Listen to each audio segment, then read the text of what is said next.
Good afternoon, everyone. I hope that you are having a lovely week so far. Happy Thursday. We have started off this afternoon here in Oldonyo over in Kenya.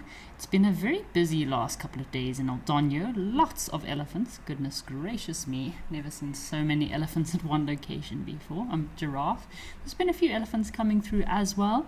We had one ton at this location last week and a very big tusker called One Tusk, which in the name is a one-tusked elephant. Very big boy. My name is Kerry Dupree and I'll be with you today here live at the Waterhole on our directors team over in Johannesburg. We also have Nadine, and on our tech side we have John this afternoon. So just a reminder that this is a live and interactive experience. Don't forget to send through those questions and comments. You can scan the QR code on screen now. If you're using Twitter or X, don't forget to use the hashtag, and viewers can also send through their questions and comments on WhatsApp. So please feel free to send through those questions and comments today.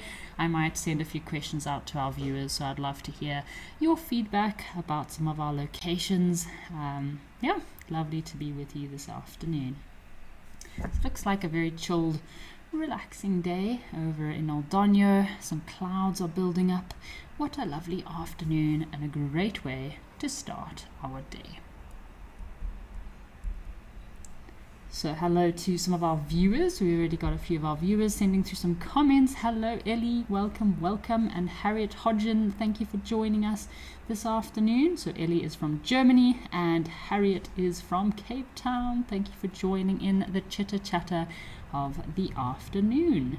And yes, Ellie, this is a beautiful way to start our show this afternoon. So we had quite a few female giraffe yesterday, but when was it? On Tuesday it was about 10 to 12 males. So I'm sure there's been a bit of a giraffe conference somewhere in the area, because there's just been giraffe coming and going to Oldonyo, this pan here, for the last couple of days. It's been incredible to see so many giraffe. Ari, thank you for joining us, and Ari is joining from the Netherlands.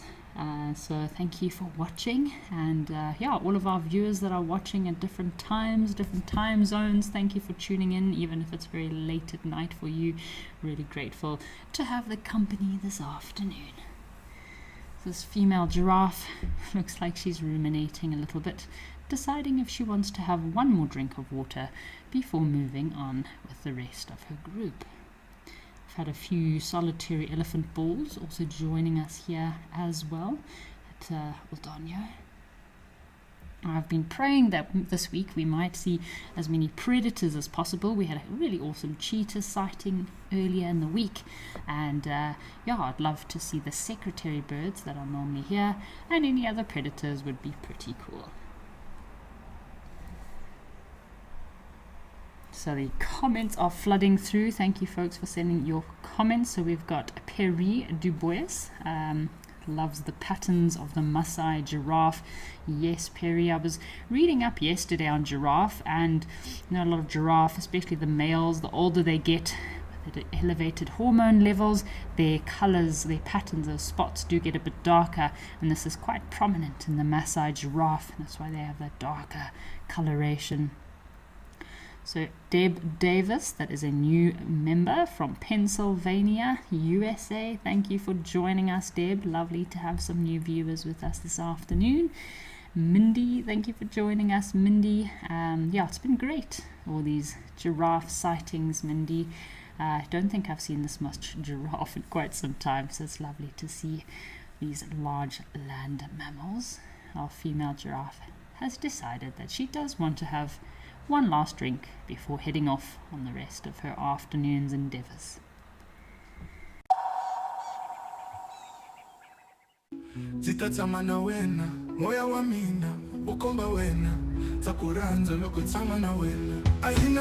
been a great morning out and about and exploring. It's amazing. It's very hard to explain what this feels like.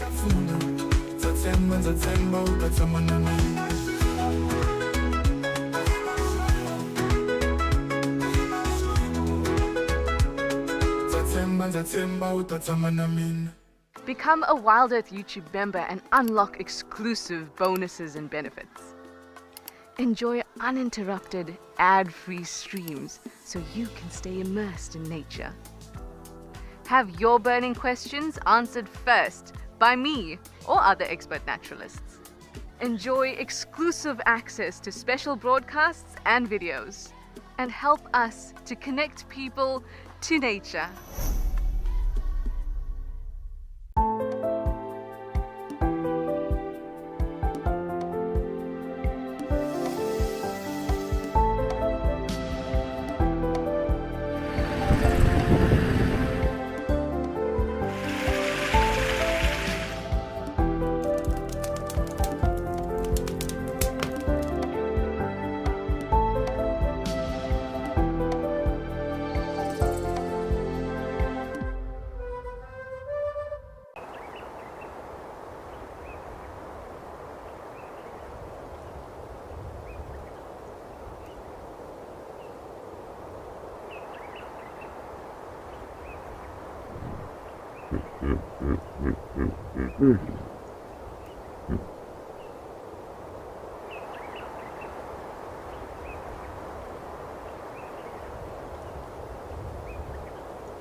Can you hear that?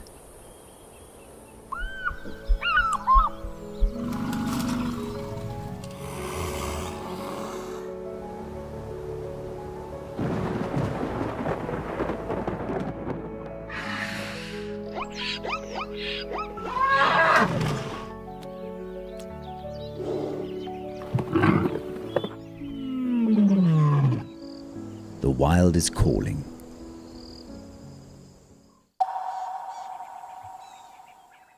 How the different rainfall patterns change throughout Africa. So Bill apparently counted 19 giraffe about 15 minutes ago, and I am not surprised, Bill. I think the highest count of giraffe I've had this week at this watering hole was at least 15, so I'm not surprised you had a very high count of 19 giraffe. There have been a few females that are in estrus that these males could also be collecting in this area, following those females that are in season.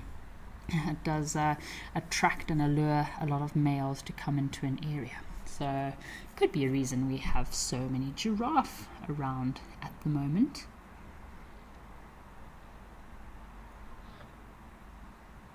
So Spas Iankov is greeting us today from Bulgaria. And yeah, Spas, thanks for joining us this afternoon. And yeah, lovely to have these giraffe. We've got this very curious male here.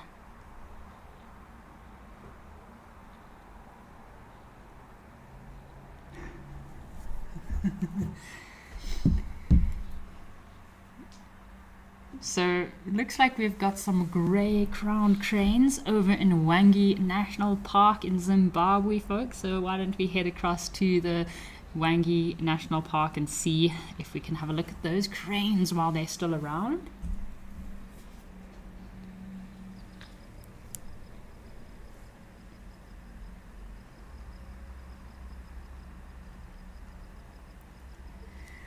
Wow, check at this, folks. So this is one of our new cameras that the African team has set up, and yeah, it's incredible to be able to see a place in Zimbabwe, which is my home. If we have any other Zimbabweans watching today, please give us a shout out and a holler. I'm sure seeing this scenery is a very familiar sight to some of our Zimbabweans that spend a lot of time visiting Wangi National Park. So it is a very common place for locals to go and visit. It's like South Africa's Kruger National Park, sort of the equivalent, so one of the biggest national parks in Southern Africa. It's known to be the same size as Wales, so it's a massive town, Wales or New Jersey, so it is a massive game reserve. And this location here is actually outside of Wangi National Park, to right in front of the Wangi Safari Lodge, and this time of year is the best time to get your cranes, grey-crowned cranes. Lots of incredible birding, so it's very green, as you can see. These cranes all flock in to this beautiful location, as well as lots of storks, hobbies, kites. Get lots of ducks coming in, your little pygmy geese, yellow-billed ducks, yellow-billed storks. So it's an absolute birder's paradise at this time of year. Oh, and don't forget the lilies. You get these incredible carpets of flay lilies in these open salt pan areas. They're between white, pink to purple, and it just litters the soil with these beautiful flay lilies, this white and pink or green and pink carpets all over the place. So lovely to be able to see these cranes. And of course we've got some zebra. This female to the left looks a little bit pregnant, or quite a bit pregnant, and some wildebeest. So we've got a few more viewers. Patricia S is greeting us from Canada. Catherine, Shames, looks like you're having some very cold weather over in Germany. I hope you keep warm in that snowy cold weather. And Perry Dubois commented about these cranes. Yes, it's a lot of cranes that come through. The biggest flock of cranes that I've ever seen in Wangi was probably about 35 or 40 cranes. So they do flock to this area because of the food this time of year. So when there's lots of grass, it does provide a lot of grains and seeds, insects, and little amphibians for these cranes to feed on. They often use a bit of a stamping behavior to flush out the insects. So as they're walking through the grass, they'll stamp their feet on the ground. This helps to flush out insects so that they can feed on. So it's quite interesting behavior that they do. These cranes are also known for their very elaborate courtship displays. So the males will have this very, very royal mating display that they have. The males will bow down and jump up and down while fanning his wings. So he'll often fan his wings out, stretch them back up while jumping up and down to impress the female crane. So I'm going to find the call for these cranes, because although they are quite beautiful, they don't have the most attractive call, but it is a very iconic call. So let's have a look. I'll see using my Merlin app to see if we can find the grey-crowned crane call. So I'm going to play this vocalization from you. Again, as I mentioned, it's not the most beautiful of bird calls.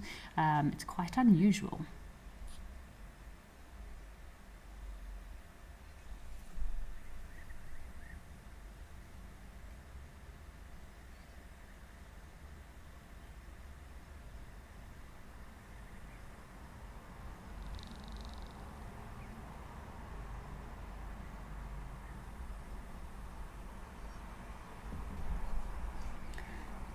There we go. So that is the call of these grey-crowned cranes. You often hear them way before you actually see them.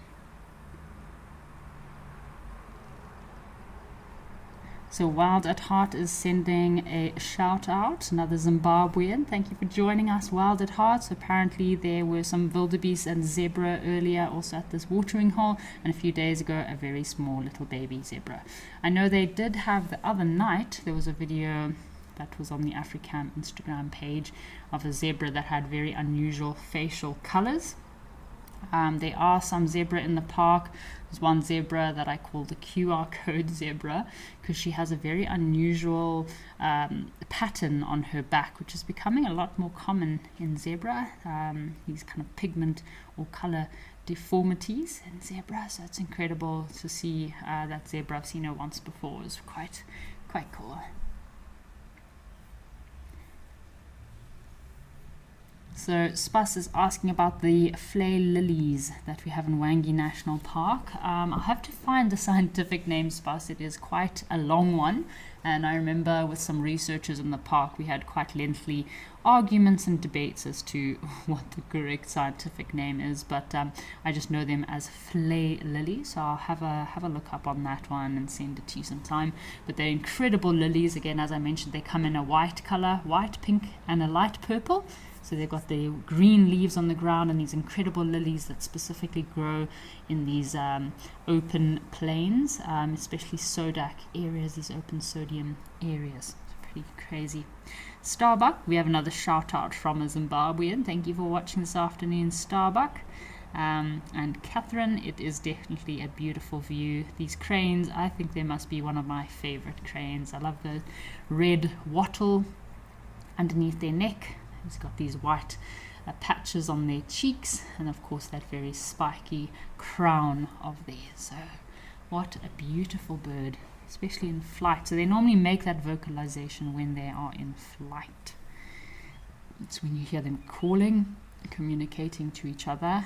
They also make a bit of a strange sound while doing their breeding or mating display. So Ziggy, these are grey-crowned cranes. They are residents, but in most areas they're locally nomadic and they move with the rains. So grey-crowned cranes, they are very similar to the black-crowned crane, but they differ in their coloration. They're a bit of a slaty grey coloration. What do we have here?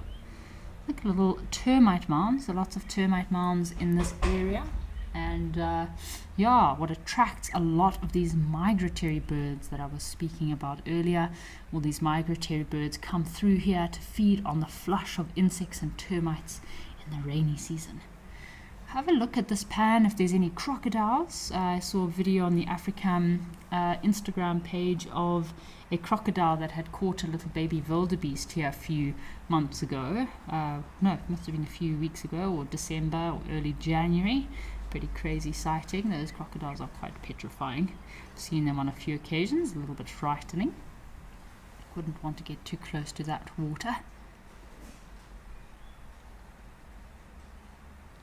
So thank you for your comment, Kevin from Hardle UK. Thank you for watching today. Yeah, it's a lovely sunny day here in southern Africa in most of our locations, although the rain seems to be pitter-pattering in Johannesburg. But yeah, hasn't been too much rain here in Wangi Safari Lodge area for a couple of days now, but you can see it's lush green, lots of vegetation for all the wildlife here. Very special time of the year. New growth, new life, lots of babies running around, lots of birds, all those migratory birds following the insects.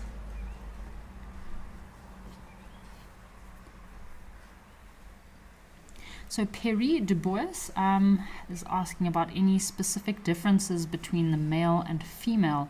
Not that I know of, Perry. I'll have a look here, but they pretty much look to be very much similar size. So you do have monogamous pairs that do mate for life. They nest in wetland areas, and they do build quite large platform nests made out of reeds and grass. The female will lay between 2 to 4 eggs, and the incubation period for these cranes is 28 to 31 days. They are an endangered species due to habitat destruction and wetland damage. So, for example, this is an area I've done a lot of horseback safaris, especially this pan, the lodge that I do some of the horse safaris from, is literally just down this flay. So, yeah, to the western side of this flay, and yeah, I ride around this pan quite a lot. So if I was riding in this area today, I would definitely log and record these cranes. So I do have a few friends still in the area. I might tell them to come and have a look, check out these cranes, although this time of year the cranes are all over the place. You can easily see 30 to 60 cranes all in one day. Such beautiful birds. What a lovely scenery. So, Captain, there is lots of activity happening at this pan. Yeah, definitely a busy spot. Elephants do rush in here for a drink. So during the dry season, this is one of the only watering holes in this area. So obviously in Wangi National Park, there is an organization called Friends of Wangi that does assist with a lot of the maintaining of the park, so they assist the local national parks to help keep water in the pans, keep the boreholes running, keep the solar panels up to date, and that provides water to animals inside the park. But outside of the park, there's very few places where there's water for these animals to drink, except for in front of private camps. So yeah, this definitely is a pan that is accessible to lots of animals when the dry season comes and there's no water in all the little puddles and watering holes.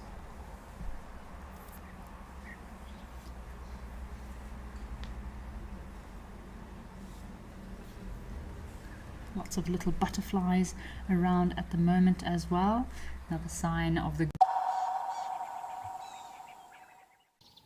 Join the Wild Earth YouTube superfan community and unlock a world of additional perks. Get exclusive early access or discounts to Wild Earth travel deals. Wear the best bush attire with merchandising discounts. Enjoy an interactive live monthly private safari. Don't miss out on the ultimate fan experience. Join the YouTube superfan community today.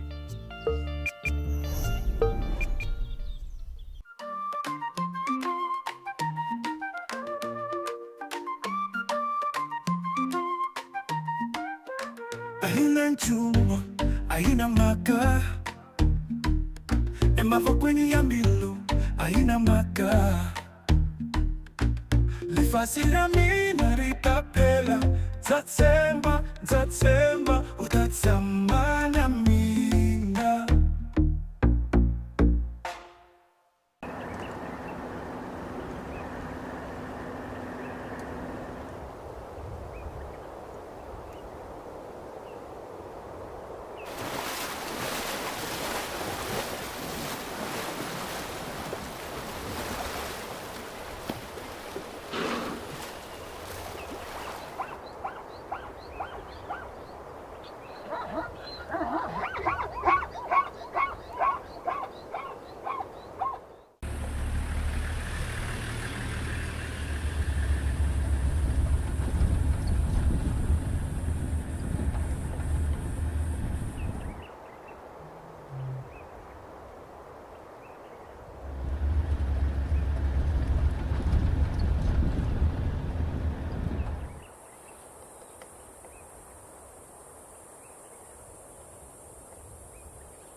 And of course we have a couple of elephants. Well, there's one elephant down at the water and another big bull making his way down to the water. It looks like a nice hot day over in Madikwe Game Reserve. Nice weather for these elephants to have a good old mud bath.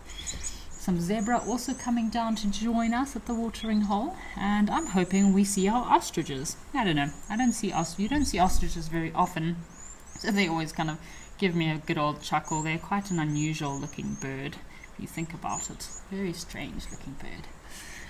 So Mindy had a question about if there is one breed of horse that is best suited for horse safaris. So Mindy, yes, I would most definitely say that a lot of horseback safari companies are moving towards your border pads.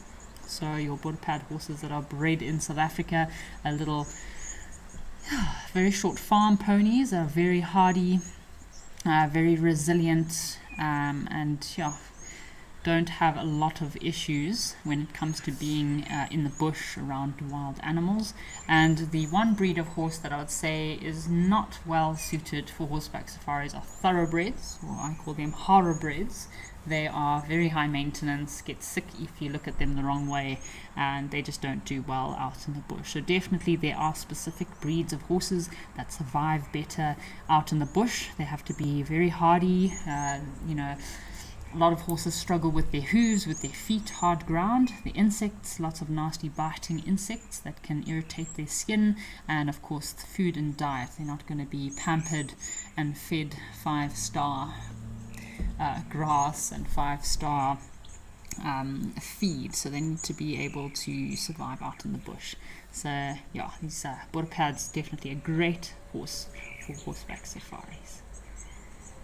I know zebra, lots of people have always joke about maybe zebra would be good for riding and horseback safaris as well, but unfortunately if you have a look at these zebra, it's the reason why certain animals should stay out in the bush. So I know throughout the decades in the 60s and 70s they did used to use zebra for pulling milk cartons, and periodically there's a few photos I have seen of people riding zebra, very small people. And if you've watched Racing Stripes, I'm sure it was a very popular movie to watch in the 90s, late 90s.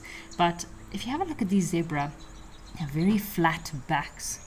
The females' backs are a little bit more arched, but that's because of them carrying babies, because of them being pregnant. But generally zebras are very short, stubby, and very flat backs. So they don't have a weight carrying back which is suitable for carrying weight. So yeah, zebras are better to stay in the wild. Would not make very good trail ponies. The males would also fight quite a lot too. It's quite a big herd of, or harem of zebra coming down. So Catherine, thanks for sending through your comment about your horse not being suitable for horse safaris, as he wants to play with every animal. We have had this case when you're on horseback and you see zebra in the wild. I have been cantering along a flay and zebra all of a sudden started following us. I don't know, they were just a bit curious, but yeah, I'm always very wary of getting too close to zebra while on horse safaris. Sometimes the stallions can be a little bit too curious and you don't want to get a kick from a zebra. It can be a little bit nasty. But I do find, I know maybe there's a lot of people against horseback safaris, but I do find that it is one of the best ways to game view. It's very quiet, very low impact on the environment. You can move through the bush silently. Animals, other game, think of you as another animal, so they kind of really relate to each other, and they don't get a fright instantly. They don't suspect that you're a human. So that's one of my favorite ways to be on safari. Also, lovely. So I have a question for our viewers. I've been watching a lot of the Africam videos from all of our locations, and I'd like to ask our viewers, what is your favorite Africam moment? From either live at the waterhole, or if it was a moment that wasn't live at the waterhole. I've been seeing a lot of incredible leopard videos from Lentore, of a small female leopard that frequents that watering hole quite often. Catherine mentioned about the striped hyena that also visit Lentore. I saw caracal at Lentore on the videos as well. Here at Tau, one of my favorite moments was when the crocodile almost killed a wildebeest, or when a crocodile was also ripping apart a little waterbuck. Shame for the waterbuck, but everything needs to eat. It was a crazy day. So we found this crocodile. He was actually on the bank, and he had this little piece of, for the first couple of moments we didn't actually know what it was, and eventually we figured out it was probably a little baby waterbuck that ventured too far into the mud and got captured by the crocodile. And the crocodile, probably to get away from the other crocodiles in the small pan, dragged it onto the shoreline and started thrashing about this piece of baby waterbuck to finish eating. And it was about half an hour we watched. It was incredible. So if you have some special moments like this, they're your favorite moments on the Africam cameras or here live at the waterhole, I'd love to hear these special moments of yours. My favorite Tembe moment was when we saw the lions. We've seen 3 lionesses over in Tembe. And my favorite moment on Nguma is the other day, Monday. We saw a cheetah, which was pretty cool. Looked like it was about to jump onto one of the decks of the rooms. So yeah, please, I'd love to hear these moments that you have cherished from the Africam cameras.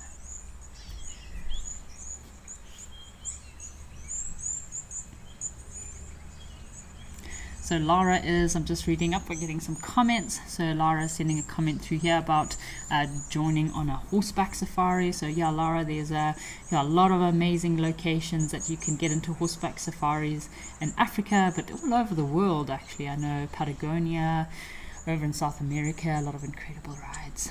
So juvenile grey heron just sitting up here.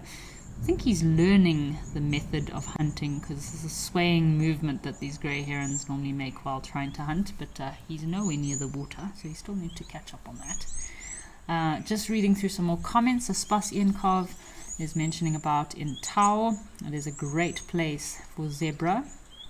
And speaking about horses, apparently in the Western Cape there are wild horses in the salt pans and in the Eastern Cape of South Africa. Yes, Spas, I have heard about these wild horses, and even in Namibia they do have wild horses that roam in Namibia, which is a very strange concept to me. So yeah, you do get wild horses out there, still roam around wild and free, probably how they should be. Yeah. Lady Macbeth apparently fancies meeting a lion pride on horseback. So Lady Macbeth, all the lion sightings I've had on horseback have all been a little bit stressful, should you say. But again, when you have very good safari horses that are well accustomed to encountering big game like elephants and lions, then yeah, you shouldn't have too much of a problem. But the issue is you never know what your guests' horses are going to do. You don't know what your guests are going to do, and you're also not sure about what the lions are going to do. So the best thing is always just to keep together in a tight little huddle. Face the lions, never turn your bottom on a lion, otherwise natural instinct does kick in, and these lions' first instinct is to jump onto their horse's rump, as they're used to doing this with zebra. So yeah, I hope that you get this experience one day, Lady Macbeth. So Lion 8 is sending through a comment about one of his favorite creatures, and I don't blame you for loving the honey badger or rattle. It is definitely a very strong creature, brave, feisty character, and very good at defending itself against predators. I've seen many videos of a rattle or honey badger escaping the jaws or clutches of leopards, lions. I think on the African website as well, there's some videos of no, where was it? It was at Tembe. Yeah, it was at Tembe. This it was actually a porcupine that was running away and chasing a leopard. These incredible little feisty creatures. So getting some more comments from Catherine. Apparently you had a location where a crocodile was ambushing and attacking another crocodile repeatedly. That's quite an unusual sighting, Catherine. Well done on that one. Very, very unusual. Lenny's favorite sighting was at Rosie's Pan, some wild dogs catching a pregnant impala, and apparently Liam was the naturalist there. Sounds like a crazy sighting to have here at Live at the Waterhole, so well done for that sighting there. Ludwig Alexander sending through a comment. Apparently you're watching the show now and keeping you very motivated. Madikwe is a lovely place, and the zebra and wildebeest, always zebra and wildebeest at this location. Lovely to see them here. Hoping those ostriches might pop out. Maybe if we're lucky there's a cheetah. I know there's a female cheetah that resides in this area. I think her name is Arsha. Is her name Arsha? And she's got 2 little cubs. It was seen a few weeks ago, so lovely to see that. Another highlight coming in here is Spas Ienkov. His highlight was seeing a cheetah at Tembe and Lentore. Amazing sightings with baboons. Oh yes, I remember that sighting, Spas, when we had those baboons over at Lentore. That was very entertaining afternoon, I must say, watching a troop of baboons.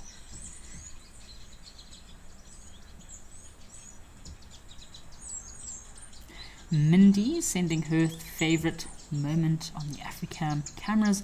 Apparently Mindy saw a young lion encounter with a family of porcupines. That is sounds like a great sighting. I know there was a video the other night uploaded that Spas sent me on Instagram of it's a lion over in Oldonyo that was stalking a buffalo that was at the pan. And this buffalo, I don't know if he knew the lion was there and just wasn't afraid, but this lion was so close to jumping on the back of this buffalo, but I think the size of this big male buffalo just intimidated the lion, and the buffalo kept looking back, not seeing anything, and the lion kept moving to the side. It was a very long, drawn-out video, and I don't think the lion pounced on the buffalo. It could have been a youngster just practicing. So it's incredible the things that are captured on these cameras, especially at night. I think if you struggle to sleep watching these Africam cameras, just playing that in the background, you might witness some very incredible animal behavior.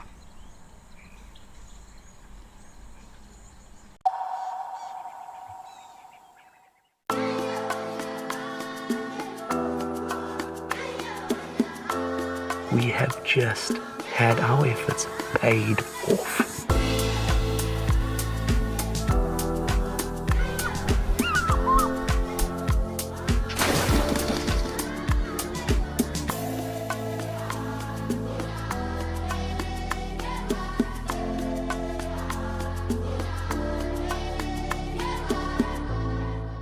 At Wild Earth, we believe every story has the power to create change.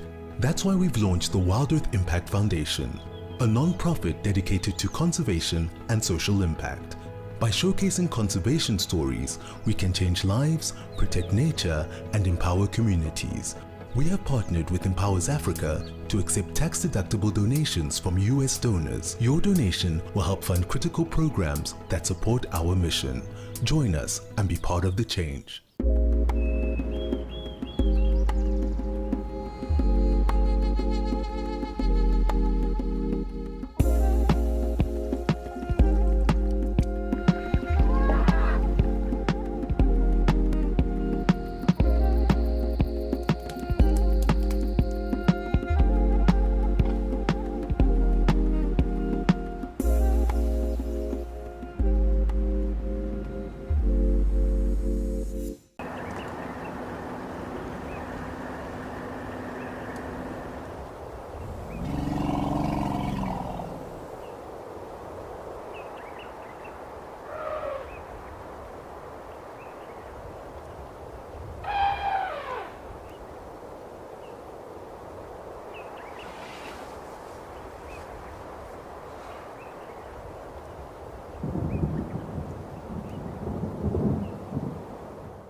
Safari, wine, and waterfalls. The ultimate African adventure. Sip South Africa's finest wines. Experience a world-class safari among Africa's iconic wildlife. And stand in front of Victoria Falls, one of the natural wonders of the world. All this can be yours with Wild Earth Travel, where Africa comes alive.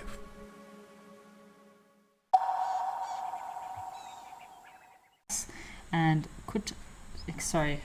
excuse my pronunciations on some of these names. Kut Shemba is also watching today and is asking how often do we see crocodiles. So Kut Shemba, Tau is one of the best locations for us to see crocodiles because it's quite a big watering hole, but we haven't been seeing these crocodiles the last couple of weeks. Oh folks, we have 1 ton has just joined us, yeah? Check at this massive tusker. I think it is 1 ton. Wow, check at this big guy. He hasn't been around for the last couple of days. Last time I saw him was last week Friday. But check at this massive giant elephant that has just joined us here at the watering hole. What a privilege to see this elephant.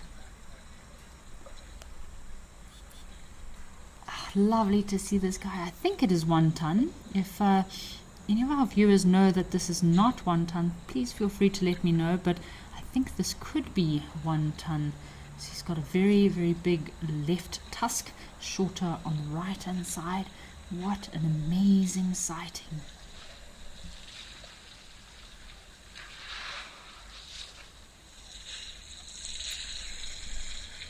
Wow, look at this guy. Thank you for joining us. He's not often, doesn't stay for very long, so we really have to take in and enjoy these moments.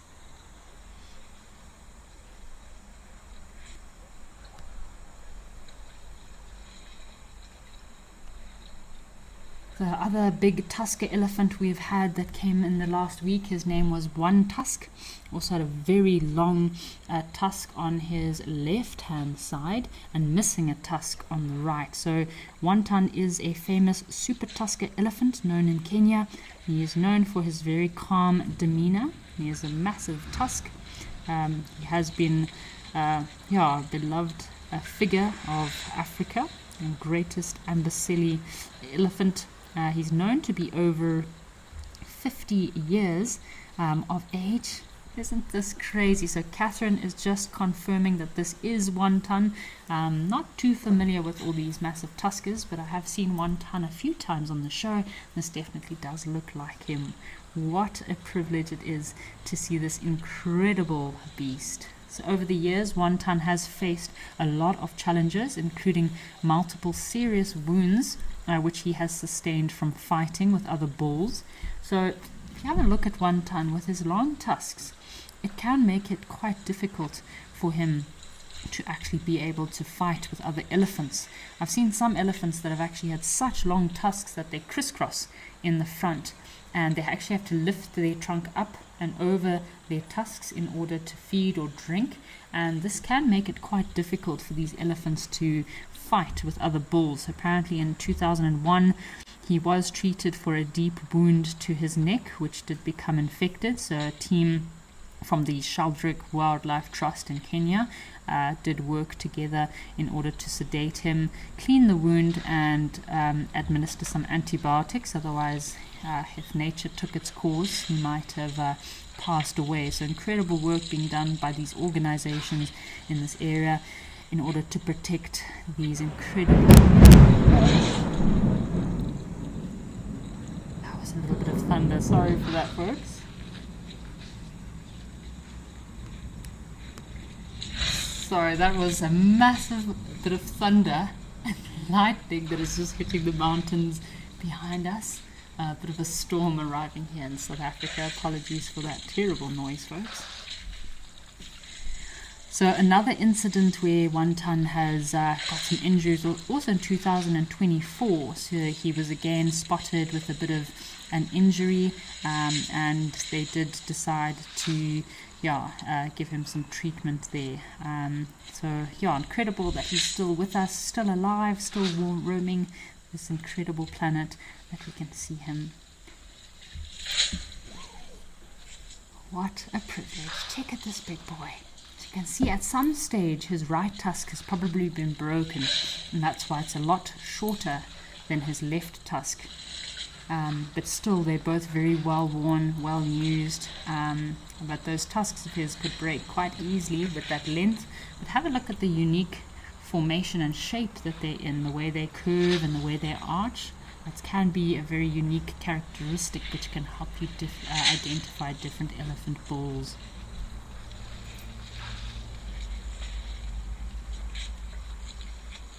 That was a crazy strike of thunder and lightning that just struck outside the house here. So I live in Little Falls, and we get quite big storms here, so apologies for that loud noise earlier. So we've got a lot of comments coming through.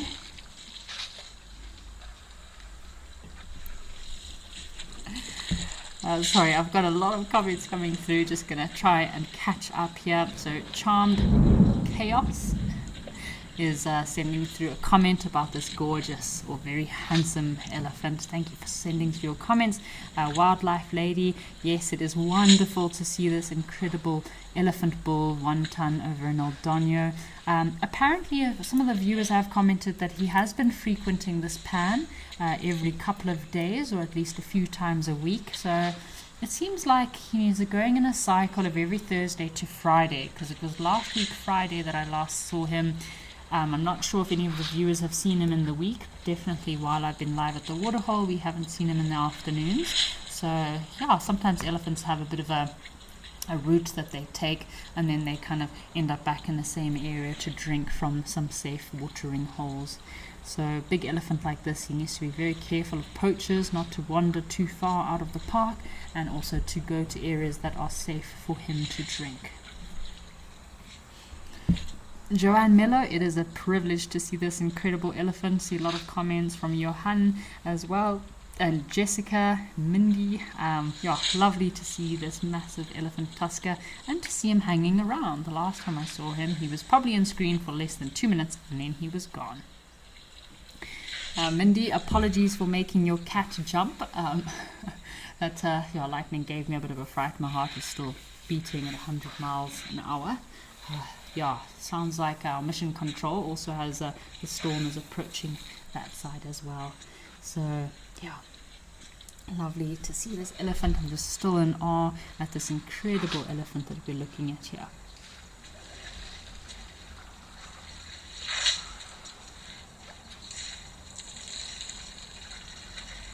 I'm getting a comment from Jessica. So the one-tusked elephant is actually called Lobola,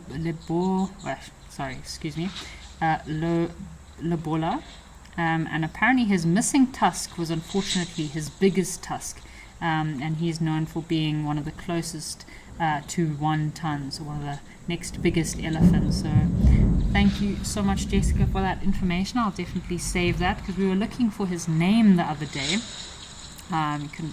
Couldn't quite find him, so thank you so much for that info. I'll save this aside here.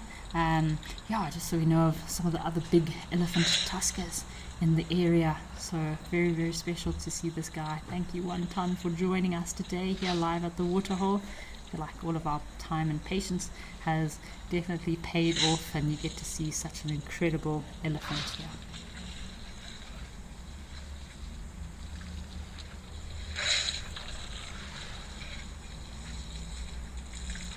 Nice to see that these elephant bulls are all drinking in peace and harmony with each other. No politics so far, because sometimes when you have big elephant tuskers like this, there can be a little bit of politics amongst each other, fighting for prime drinking spots at the watering hole, or in most cases it'll be for the freshest drinking water that comes directly from the outlet. So yeah, lovely to see them all drinking here peacefully together.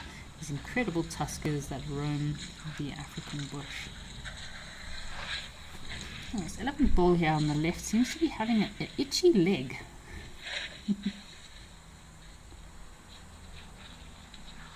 So obviously big elephant bulls like 1 ton, they are very much monitored and watched by the conservation organizations in the area.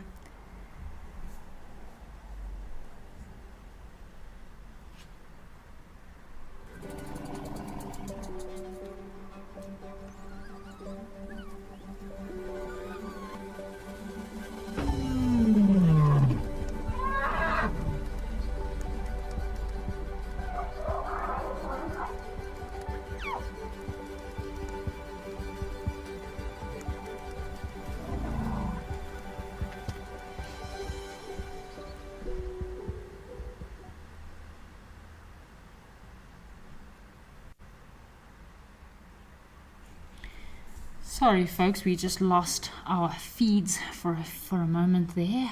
We have come back to Jamala, which is also in the Madikwe Game Reserve as well. So very healthy population of impala here. You can see this, all the grass around this watering hole is quite flat. Obviously lots of antelope coming down to feed at this watering hole. So Lara Moore says that 1 ton reminds her of a massive tusker called Mostondo. Let me know, Lara, is this Mostondo? Is he still an elephant that is in Kenya? Yeah, I'll have to have a Google of him. I wonder if he's still alive. I know a lot of these large tuskers, shame they are so much targeted for that ivory of theirs. But it'll be amazing to know where this elephant is from, Lara, if you don't mind sending through that information.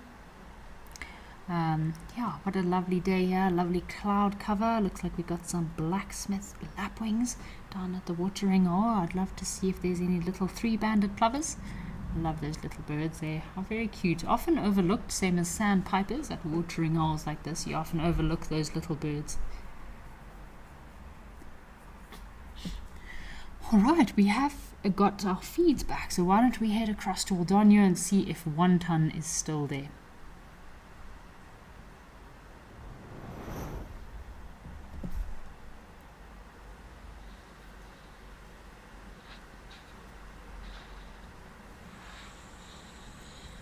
Still got 1 ton is still with us, folks, so thank goodness he's still around. Shame you can see this elephant. He has a lot of stories to tell. Such a big boy. I wish we could tap into his brain and stick a memory stick into the back of his brain there and kind of just tap into his memories and all the experiences and things that this elephant has seen. Imagine an elephant at the age of about 50 years old. Imagine how much he has seen in his lifespan.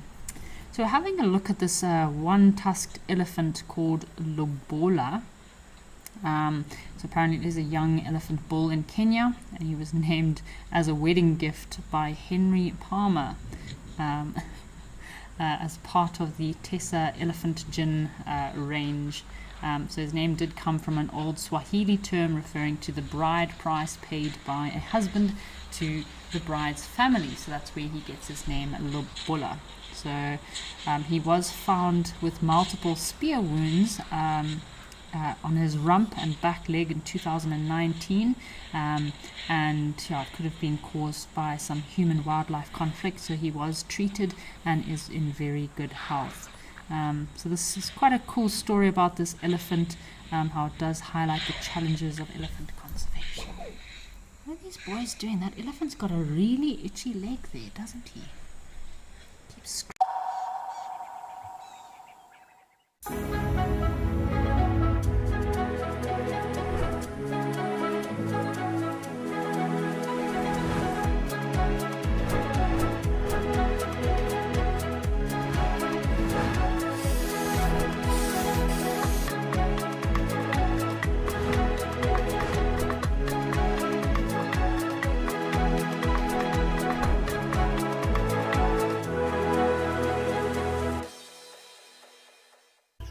South Africa's wild places are closer than you think, because Federal Airlines brings them to you. From the calm of our FedAir lounge to the smooth boarding of our trusted fleet, we take care of the journey so you can enjoy the adventure. Our flights go beyond the ordinary, connecting you to South Africa's most remote and extraordinary locations. Federal Airlines, your gateway to the South African wild. My full name is Cedric Leslie Dold. I grew up mostly here in the Lowveld. I grew up here pretty much on the southern side of Kruger National Park, a place called Marlow Park, for most of my years. Something surprising about myself, I did play drums in a band for many years. Best sighting I presented, we found Palumba and the 2 cubs, and the cubs are just way big. Join our expert guides at dawn for a live, immersive safari as the bush comes to life. Found ourselves a chameleon, and look how he's changed color. Every sunrise brings new discoveries. Pound for pound, a leopard is one of the strongest cats around. Ask questions, share your thoughts, and connect with nature live and in real time. Great excitement, great happiness. Start your day with adventure.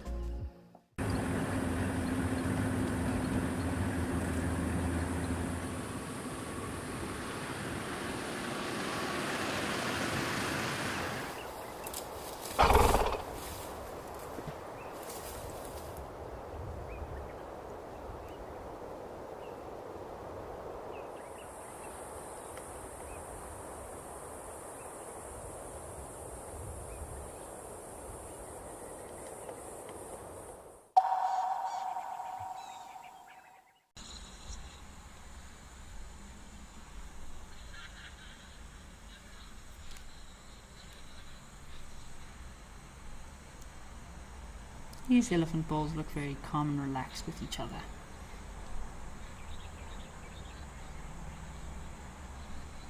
This elephant on the left hand side, or on the other side of 1 ton here, his tusks look tiny in comparison, don't they?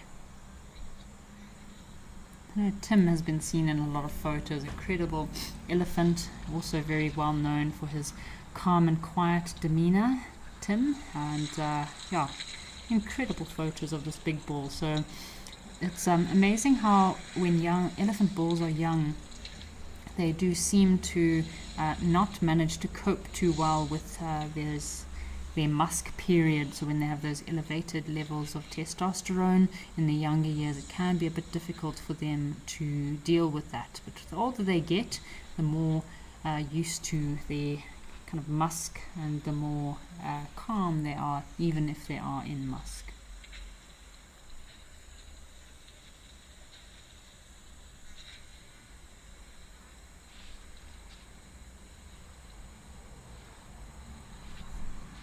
So Lara Moore, so Lara's asking about, imagine chasing after elephant bulls with spears.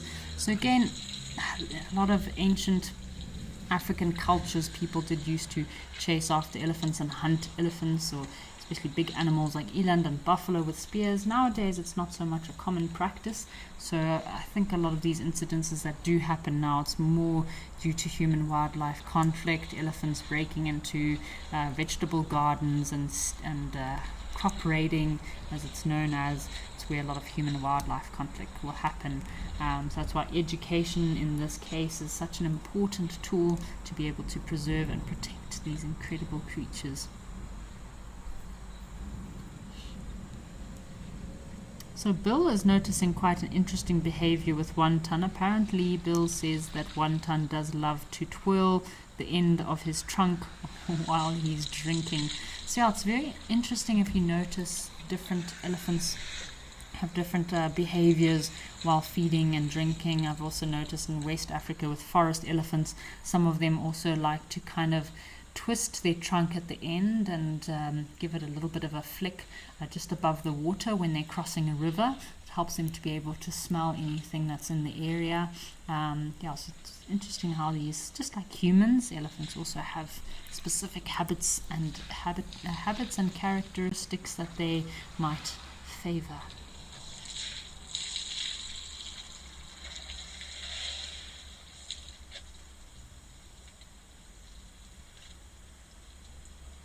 So Dark Main Lover, if you missed the beginning of the show, it is Kerry. I am here with you today, here live at the Waterhole. I hope you're enjoying this incredible site that we have, Dark Main Lover, with 1 ton. What an amazing opportunity we have here to see this incredible elephant live at the Waterhole today. Oh yes, cat fan. So cat fan's mentioning about Craig. Have to have a look at some photos. I think Tim has longer tusks than Craig, but Craig is still a very impressive elephant tusker. I've seen photographers taking photos of him, and he's also very calm, very relaxed, an incredible elephant to take pictures of. Yeah, so a lovely elephant, these big tuskers that are still left in Kenya. So some of Africa's largest tuskers are still left in Amboseli in Kenya. Obviously Kruger National Park, and there's still a couple also in Tembe. There used to be a total of 50 massive elephant tuskers. I think that was until the early 2000s, but now I think we're down to about 20 or 25 massive elephant bull tuskers that we are still left with. So very special to have these incredible beasts still roaming the planet with us.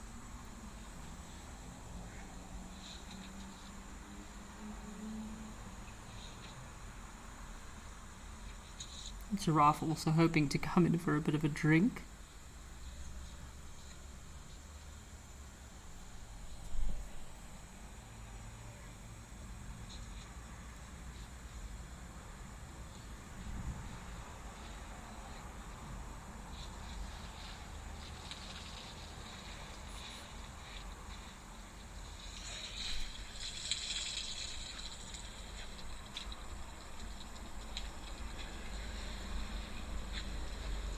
Enjoying watching these incredible elephant bulls.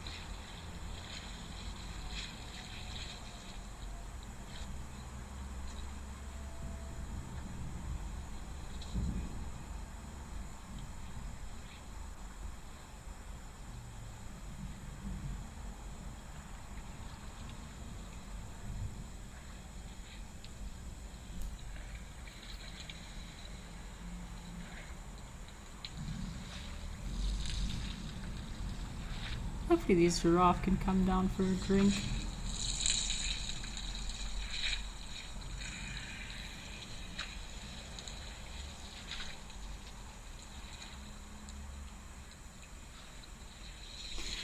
So while we're talking about incredible adventures and elephant tuskers, just want to remind you about our option for Wild Earth Travel. So Wild Earth Travel does bring you an authentic personal safari experience, connecting you with wonders of Africa. So if you want to explore the landscapes and wildlife that you know all too well from watching Wild Earth and get closer to some of your favorite characters, please feel free to scan the QR code on screen now or visit the Wild Earth website at wildearth.travel in order to go and see what incredible and exclusive safaris experiences are available. Obviously, with a lot of these safaris, there are limited spots available, so you want to go and book some of these incredible safaris as quickly as possible to have a great wildlife experience at some of our locations. Wow. Still in awe of this incredible elephant that we're sitting with right now.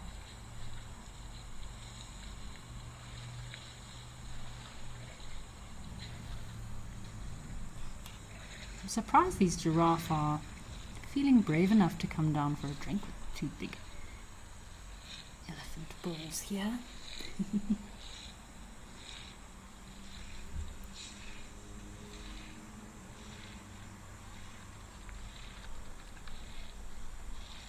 Yeah, the elephant, big 1 ton, you can hear him sucking up some water.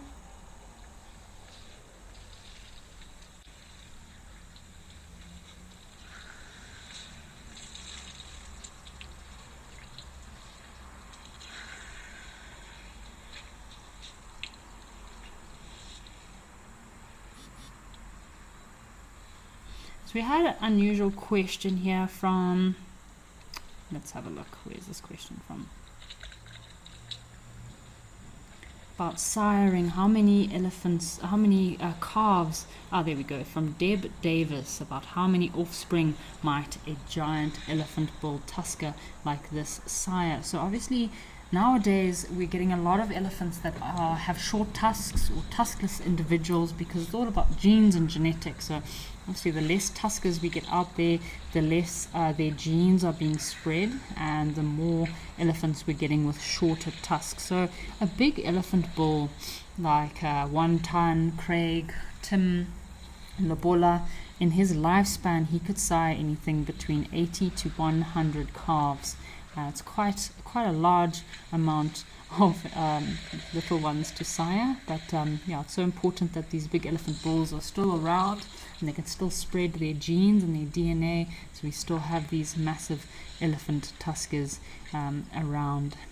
So obviously DNA studies on wild elephants do confirm that a small number of dominant bulls father these individuals, so a number of calves. So the dominant bulls will father or sire more calves than the less dominant bulls, and this is from the females, so the females only allowing more dominant individuals to mate with them.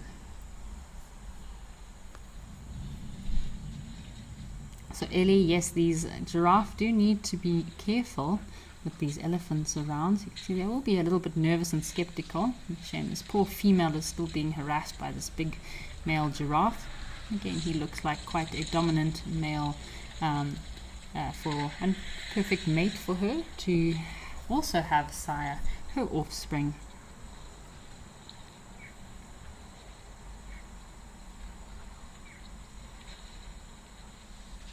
Yeah, I feel like Fuzzy Dunlop is commenting on this other young elephant bull that is with 1 ton. So it would be quite beneficial for younger bulls to join up with such a massive individual like 1 ton. No one wants to mess with a big elephant bull like that. So it might, one, help to give protection for these younger bulls. A very good companion out there in the bush. So Lara Moore is asking about how does an elephant not make mud inside its trunk while dust bathing after drinking, or vice versa. So elephants are quite pedantic about the water that they drink. If they can drink clean water, they do much prefer to drink clean water. And in a lot of cases you'll hear, if maybe an elephant has been dust bathing, when it goes to a watering hole, it might suck water up into its trunk and squirt it out in order to clean its trunk first before drinking. Just like as with humans, we don't like to drink dusty, dirty water, same as elephants. So they'll often clean out their trunk before they actually take a bit of a drink.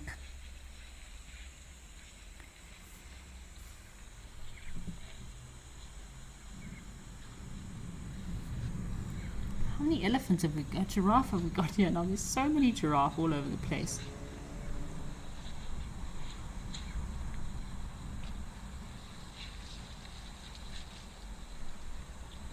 There's also more giraffe hanging out under the tree. So we had another question from Taxi Lady from the UK, who's asking, do elephants have territories? So Taxi Lady, elephants don't have strict defined territories unlike some animals, but they do have home ranges. Oh, something has bothered this elephant ball. A little bit nervous. So yeah, elephants, Taxi Lady, do have home ranges, so they do have large areas that they frequent and move through in search of food and water. And in order to get their social interaction. So especially big bulls like this 1 ton, he's a massive guy, and I'm sure he's very much selected the areas that he likes to feed in, that likes to graze in, and the areas that he likes to come and drink. Elephants have some of the best memory of all land mammals, so they're very much able to remember all the places that are not safe, that they've maybe had a bad experience, that there's human-wildlife conflict. So big elephant bulls like 1 ton, Craig, Tim, they'll try and avoid these human-wildlife conflict areas. It's the younger bulls that are looking for an easy meal that tend to be the troublemakers going raiding crops, just because they know that it's a very easy meal. But elephants like 1 ton, a lot older bulls, might be a lot more cautious of breaking into farms to raid crops.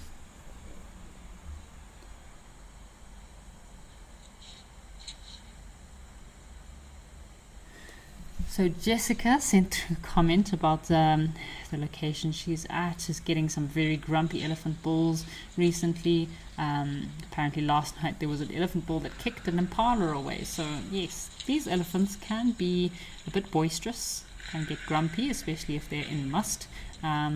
Multiple times we've seen elephant bulls chasing animals away from this watering hole.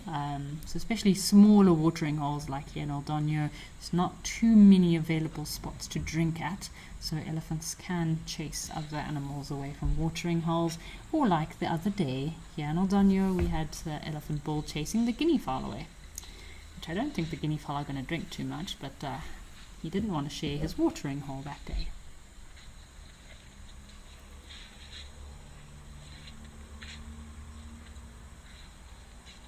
So Emma Judson is also confirming that elephants can be quite boisterous. And apparently she was watching here live at the waterhole last night, and there were some elephant bulls that were being a bit pushy around the watering hole. So yes, Emma Judson, that does happen. Elephants can be very protective over their water sources, and pushy when it comes to sharing with other species. So Dark Mane Lover is asking about how many tuskers do we think that there still are left in the world. So obviously we're sitting here with very huge privilege to have 1 ton, a very famous.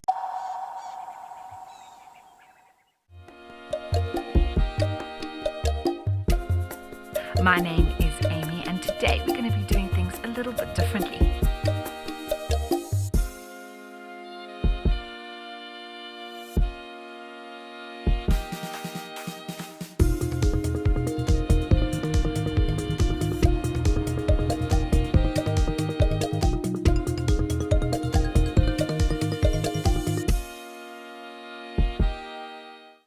Every guide in Africa has been on an endless quest for the ultimate bush wear. Until now. Rugged Wear has a huge range of amazing bush gear for every wild situation. In the midday heat, those chilly winter mornings, in the storms of summer. Rugged Wear has the bush kit for every wild occasion. Locally made in South Africa, crafted with precision, stitched with quality.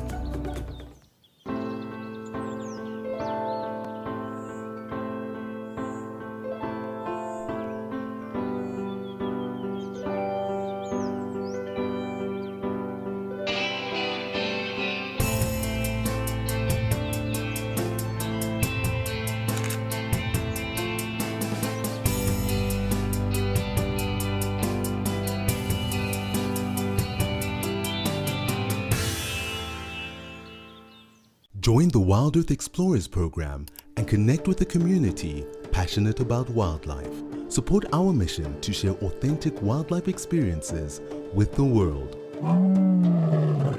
Your monthly contribution helps provide schools and children access to kids' safaris, fostering a love for nature in the next generation.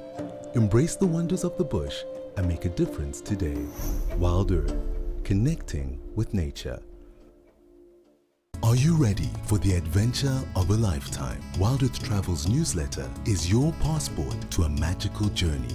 Explore exclusive travel options featuring special offers at stunning Wild Earth locations and all hosted by your favorite presenters. Don't miss out. Head over to our website and subscribe to the Wild Earth Travel newsletter today and stay in the know on all our unforgettable adventures. Wild Earth Travel, where Africa comes alive.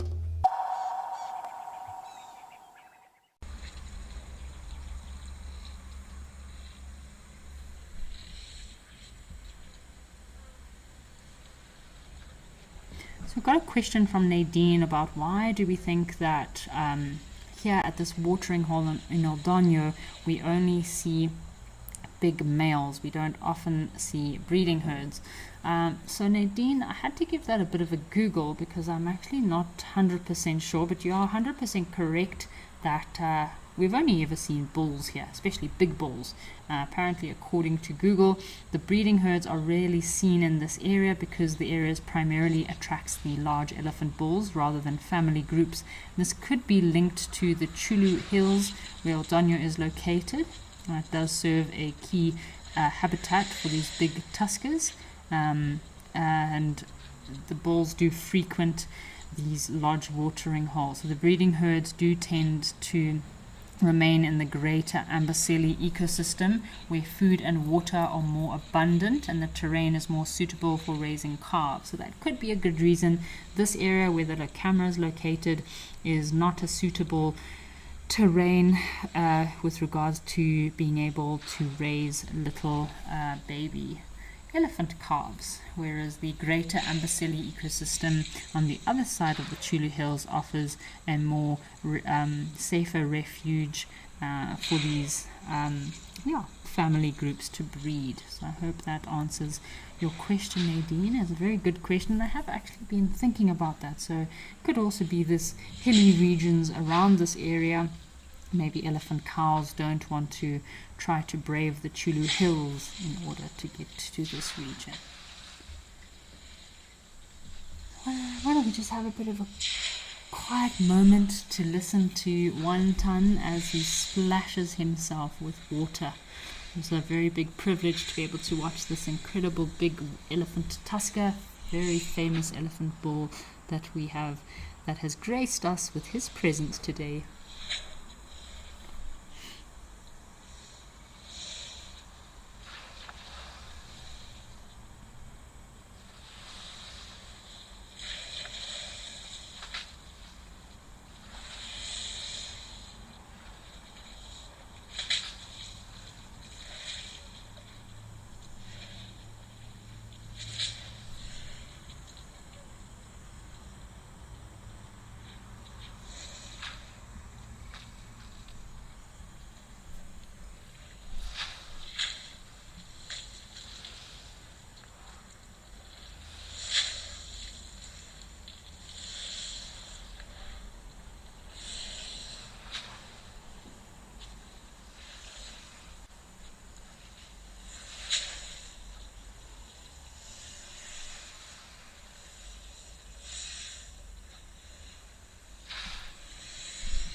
Cool, so trying to get to some of our questions. Just really wanted to have a moment just to listen to this special elephant bull 1 ton.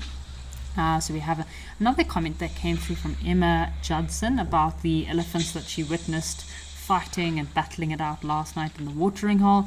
So yes, Emma, this is a common occurrence. Elephant bulls do duel and fight with each other from time to time. Sometimes it's more of just a play fighting, not too much of a aggressive, serious fighting, but in some cases, if the younger bull or less dominant bull doesn't give in and respect his elder, then it might progress into a more violent fight, where again, like we mentioned, 1 ton has been stabbed a few times.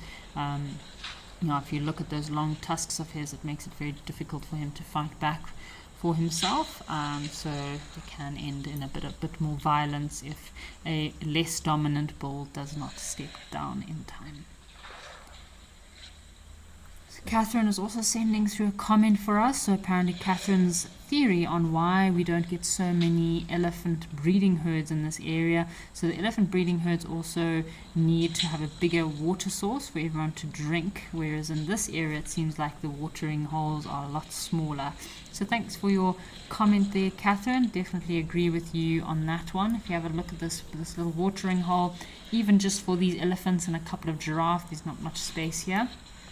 When a breeding herd comes down to a watering hole, they surely do take up a lot of space, need a lot of water to drink. I mean, imagine if 1 or 2 elephants came to this, breeding herds of elephants came to this watering hole. I'm sure they would very quickly finish all of this water that is inside this pan. So yeah, not an ideal place for a breeding herd to come and drink.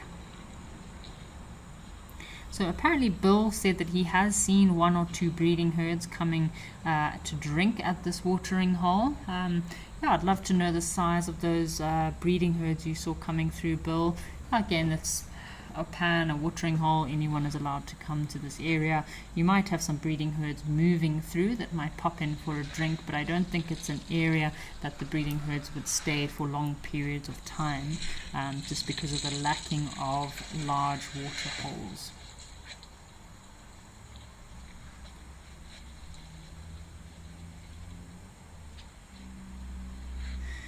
So Lion 8 is also asking a question about, in my experience, what is the rarest animal you've seen in Africa?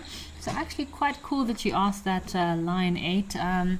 So some of the rarest animals I've ever seen in Africa would have to be in West Africa, and I actually just recently had the privilege of being able to see one of Will Buerd's articles that he wrote on a camera trap survey that he did in West Africa, in Congo. And he managed to capture some incredible rare animals on those camera traps. If you want to go and have a look, give a quick Google. I'm sure you'll find that by Will Buerd, or I'll also put it on my Instagram. You can go and have a click there and have a look at some of these incredible, very rare species that we've seen. The most rare species I think I've ever seen is one, a water chevrotain, which is known to be one of the most rare antelopes, and it's it's the only one of its kind left. Very unusual small deer antelope, which is especially designed and developed for plunging into the water, and it actually has fangs. So it's a swimming antelope, tiny little, almost like a duiker looking antelope with fangs and a very unusual coat, which helps it swimming in the water. So water chevrotain is one of the most rare antelopes I've ever seen. And then another one that has caught my attention is the African golden cat. So another very rare cat that can be seen in the jungles of West Africa. I've only ever seen it once, but if you have a look, Will Buerd's photos, I'm sure you will have a great sight in there.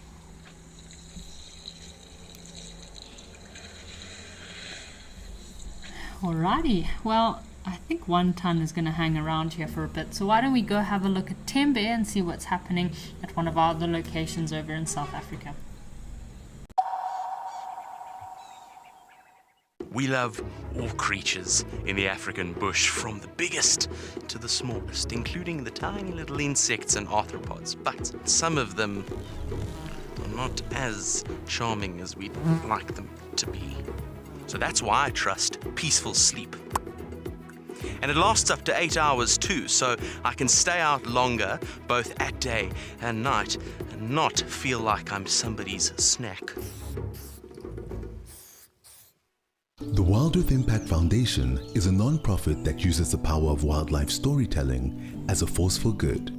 We create sustainable development projects that showcase conservation stories, empower people, and inspire environmental action. As a registered South African PBO, you can make a tax-deductible donation to the Wild Earth Impact Foundation. To find out more, visit our website. My full name is Cedric Leslie Dold. The best driver at Wild Earth, it is me. I believe I'm the best driver. I think so, because best part of my job, I say, is just to try and look out for these animals, track them down. I love tracking animals. I love looking for, fresh tracks, and if you can find them, it's just at the moment of accomplishment. If I wasn't a presenter for Wild Earth, I would be the drummer for AC/DC. Join our expert guides at dawn for a live, immersive safari as the bush comes to life. Found ourselves a chameleon, and look how he's changed color. Every sunrise brings new discoveries. Pound for pound, a leopard is one of the strongest cats around. Ask questions, share your thoughts, and connect with nature, live and in real time. Great excitement, great happiness. Start your day with adventure.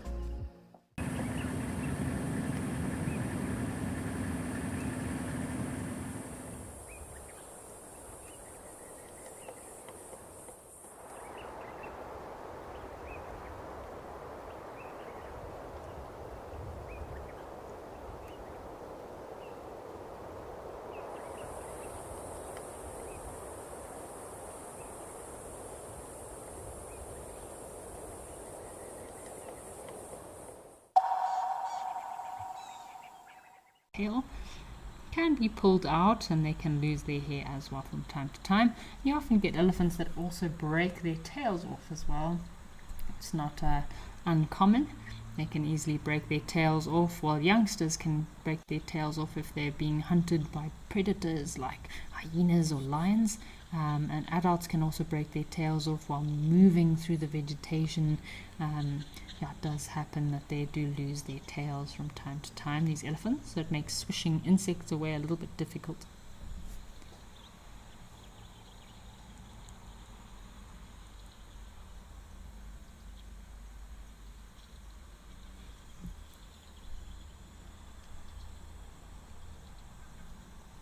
Check out this youngster. It's probably about, I'd say, 5 to 6 years old, this young elephant. Still looks like he's a young bull that's still a little bit feisty. So we got a question from Talon, is asking, is it true that each elephant bull has its own musk cycle? Do they go into musk concurrently with a population? So yes, so each elephant bull has its own musk cycle. It's not all elephant bulls don't go into musk at the same time, so they don't experience musk at the same time, each population. So each bull has its own cycle. They experience these heightened levels of testosterone and hormones that rush through their brains. As we mentioned early in the show, some elephant bulls, when they're still younger, they struggle to manage this elevated levels of testosterone. That's when you can get a lot of very grumpy elephant bulls. But the older they get, like 1 ton, the more they are used to this testosterone levels and the less grumpy they get. So the timing of this musk can vary in different areas, so quite significantly, and between individuals. And the factors that do affect this musk is age, their health, as well as environmental conditions, which are factors that can affect an elephant's musk cycle.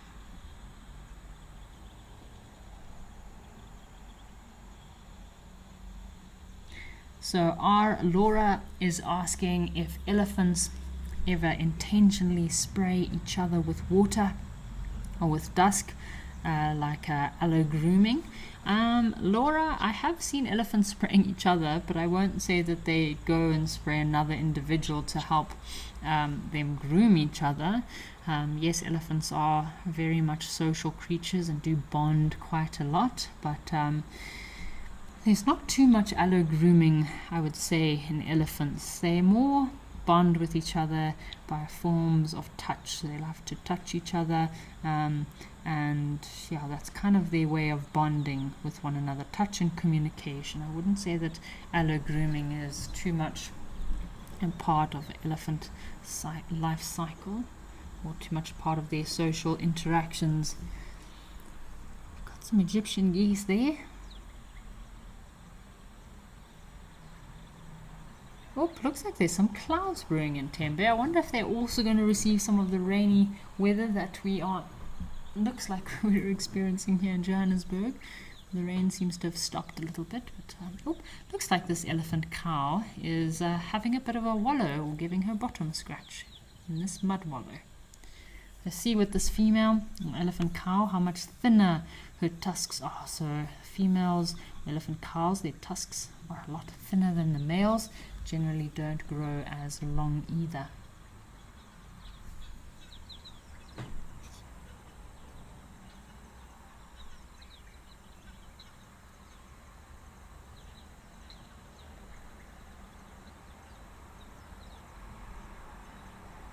What else do we have at this location? We had a juvenile African fish eagle that we saw earlier in the week here at Tembe Elephant Park. So I wonder if he's still hanging around. He was up in the trees on the other side of the watering hole that the elephants like to chill under, or sand bath under. So I wonder if he's still around.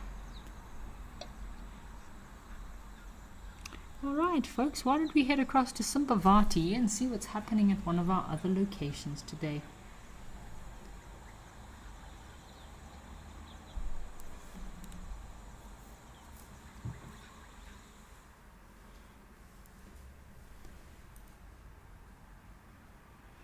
We have some zebra here over in Simpavati waterside in the Timbavati private game reserve. Looks like a female on the right and her youngster on the left, as well as a blacksmith lapwing coming down for a nice afternoon drink. Looks like a bit of a wind, a little bit of an afternoon breeze. See, when a lot of animals come down to watering holes like this, we were talking about crocodiles earlier, they have to be very skeptical, very aware of what's happening around them, because not only can something ambush them from behind, but crocodiles could also be lurking in waters like this, waiting to make a bit of a kill. Just having a scan around to see if there's anything else at this watering hole today. Anything else coming to visit? Any predators lurking close by?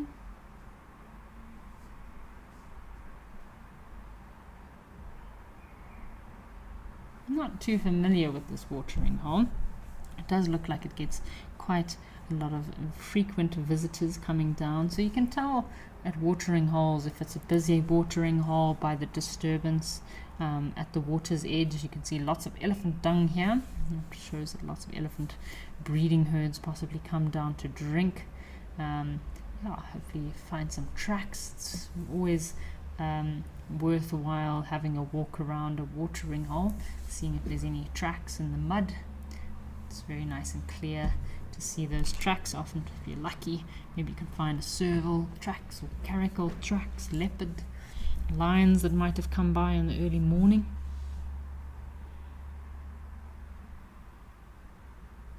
Always have a very good scan before you get out of your vehicle. Maybe you'll be unlucky and there's some lions lying underneath a bush and you bump right into them. So always have a very good scan before getting out your vehicle. Or maybe you're like Steve and bump into some lions. I heard Steve has done that on a few occasions, bumped into some lions when getting out the vehicle to have an off the vehicle segment.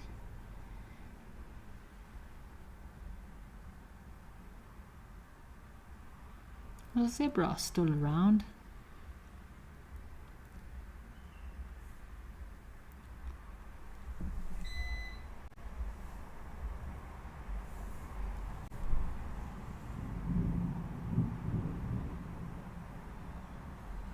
Seems like got a few zebra in the background there,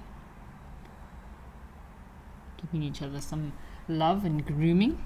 So allo-grooming is a behavior in zebra. So they will groom and clean each other as a way of bonding and forming those very tight social bonds and connections with individuals in the hari.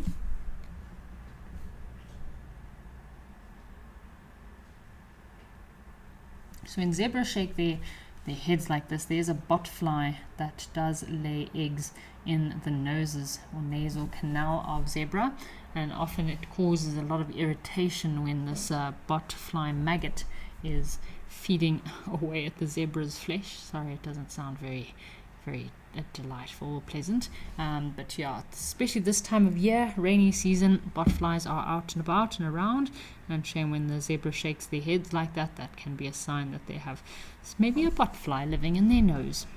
Their life cycle doesn't last too long, so normally after a week to 10 days they will pop out of the little burrow that they formed in the zebra's nose. So it's not life-threatening, it just can be quite irritating. Just like the mango flies. I don't know if anyone in southern Africa has ever had a pootsie fly or a mango worm. Again, they will lay their eggs in your clothing on the washing line if the clothing is damp. If you don't iron your clothes, they can also burrow themselves underneath your skin as well. Get different sizes in different areas. Mango flies or mango worms, I think, are the biggest that I've ever seen. Not a delightful thing to have living under your skin, shall we say. Just having a scout, having a scan to see what else is here. Anything hiding under the bushes, anything lurking in the grass.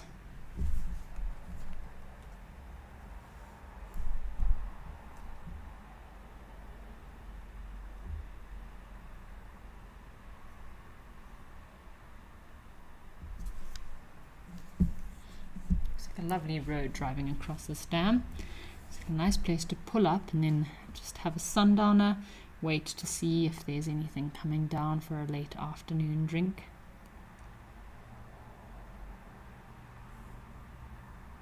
Nice African fish eagle trees. I wonder if there's any hippo or crocodile that live in this pan.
Oh, looks like we also have a giraffe. Giraffe bottom with some zebra bottoms. So Dark Mane Lover is asking if elephants have ever killed lions by tusking them, or by any other means. yeah, so dark mane lover, elephants have in many cases killed lions. Elephants do not like lions. A lot of documentaries or a lot of cases when you watch interactions with lions and elephants, as soon as there are lions in the area, elephants will chase lions away. I know on Juma, many times there's been elephants that have all of a sudden, when they smell lions, they get upset, they're not happy, they will very actively chase lions away. They fear that they might try to kill their little babies. So there have been a few cases of elephants killing lions. The lions do have to be very careful, because it would be very easy for a lion to be killed by an elephant. That wouldn't be difficult for elephants to kill them at all. So that's why lions need to run away, stay clear of elephants, unless they're in a big pride. Then you do have prides of lions that have become very accustomed to hunting sub-adult and young elephants in some areas like Zimbabwe, Botswana and Zambia. But again, it needs to be these big prides that have especially learned how to hunt. Oh, look at this little baby zebra. Isn't this cute? He looks like he's only a couple of days, maybe a week old. A very small little baby zebra. How adorable.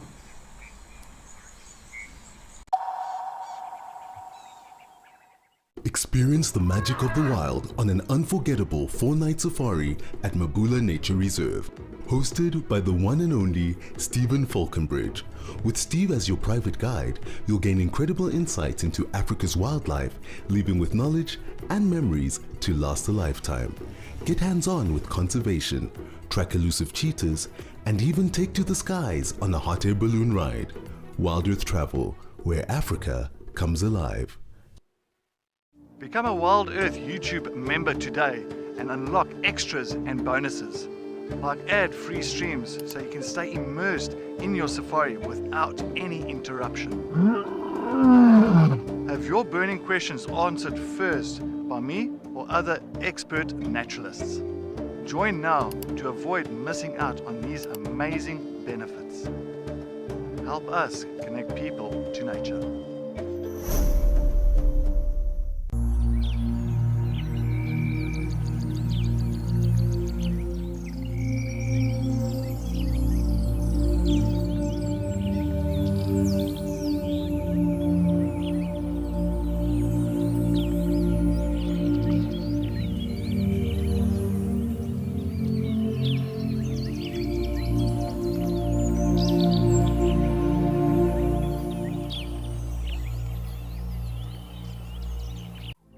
Step away from your daily stress and escape into nature with Wild Earth.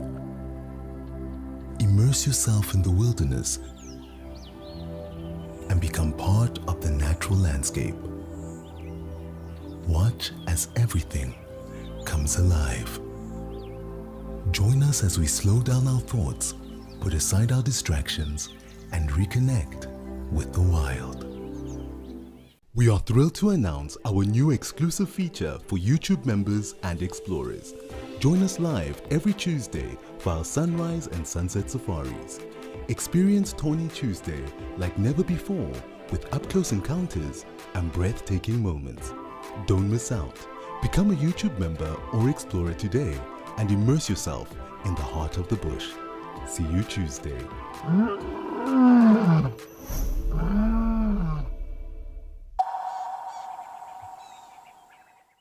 A hole in a lion. All the buffalo has to do is turn its head and use its horn. Those big bulls have very nasty sharp horns. They can inflict and cause a lot of damage, a lot of injuries, and buffaloes are also very well known for disemboweling humans, leopards, lions. So you have to be very careful. Those buffaloes can be very nasty, very aggressive. There's a reason that it is one of the formidable big 5 species. It does kill a lot of people in Africa, those buffalo. And in many cases, I do know people that were actually their lives were saved by a jacket or a backpack that got hooked or caught onto the buffalo's horns, covering its eyes, and that's the only thing that saved some rangers' lives. So there's a lot of rangers out there that put their lives on the line every day that they walk out in the African bush. They could bump into some hungry lions, bump into an angry buffalo, get trampled by a herd of elephants.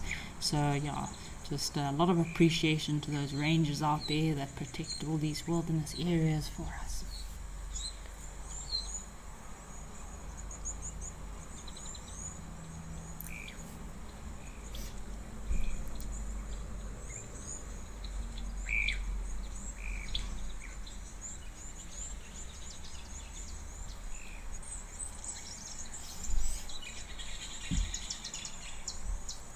Alright folks, why don't we head across to one of our other locations and check out Shalati Sunrise.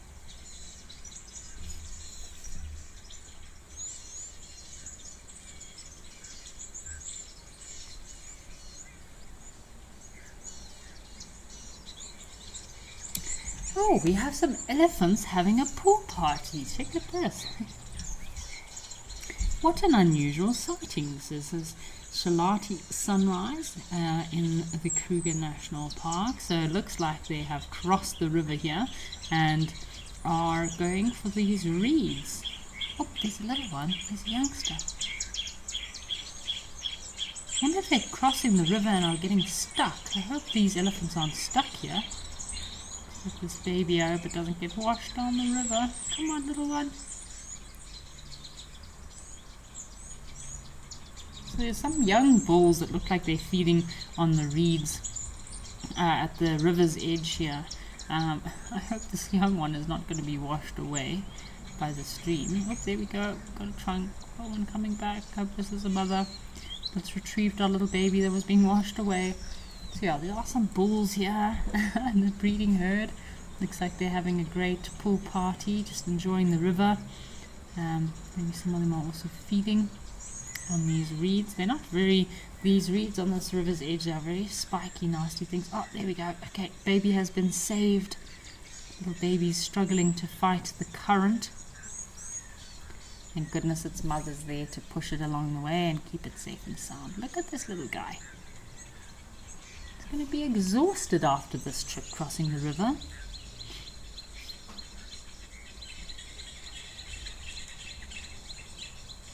There's like a puddle of elephants here. There's quite a few elephants all in one little area, all on top of each other. It's quite unusual. You don't often see breeding herds all swimming together. It's very common to see elephant bulls, but lovely to see a breeding herd crossing the river.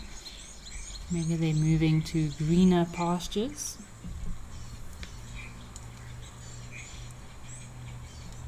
This elephant looks like he's had a long week, giving his eye a bit of a rub there.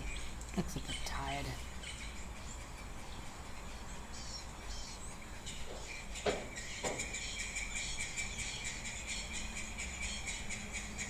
Oh, lovely elephant pool party.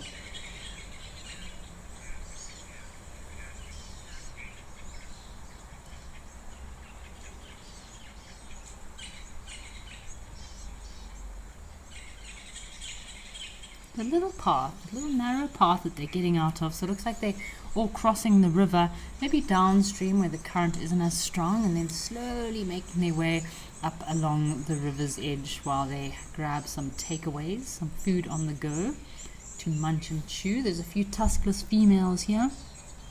The last two females that have come up, this one and the previous female, both tuskless individuals, probably from the same family.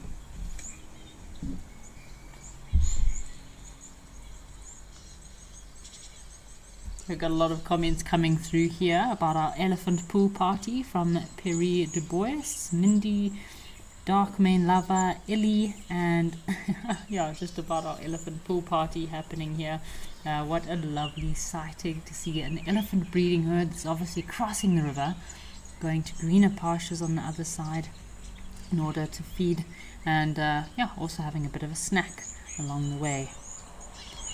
Few babies also joining us, so thank goodness they have their mothers with them to help push them so they don't get caught in the current. Seems a little bit deep for the youngsters.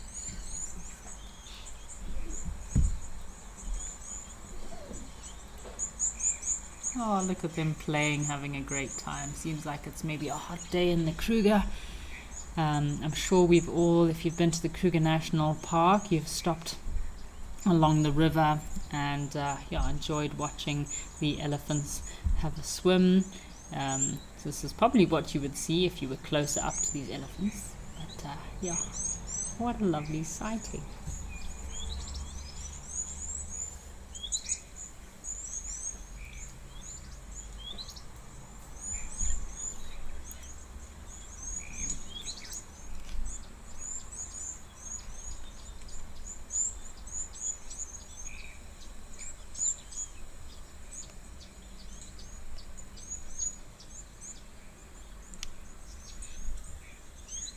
This is the Sabi River here. Look at this lovely sand. I would love to join these elephants for a pool party. I'm not so much a big fan of that thick black dark mud, but look at this lovely sand. Nice white sand that is normally in the Sabi River. So the Sabi is one of the most prominent rivers in Kruger National Park. It does flow through the park's southern region, providing a very vital source of water to all the wildlife.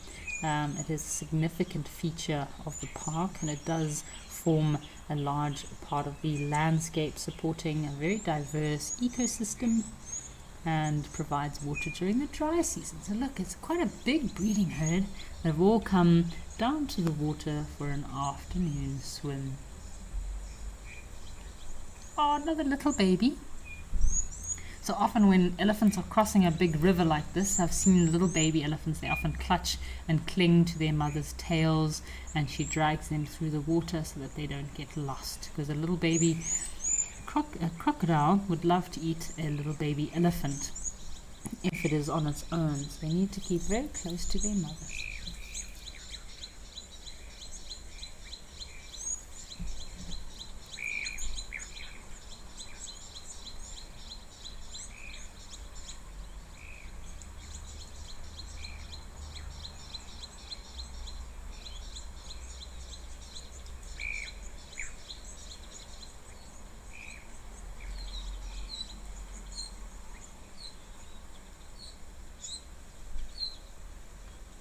I love how different these elephants' colors are. When they've been through the water, they're very dark in color, almost black at times, and then their ivory is very white. This young sub-adult bull is not keen to leave. He's like, I don't want to leave this water. He's having such a great time.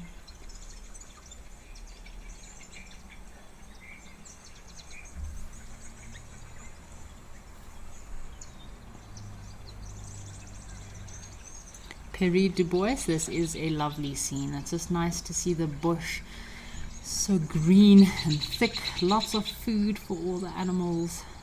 It can be hard seeing the bush during the dry season when everything's dry. I know it's better for game viewing, but it's just a bit hard to see the animals struggling for food at times.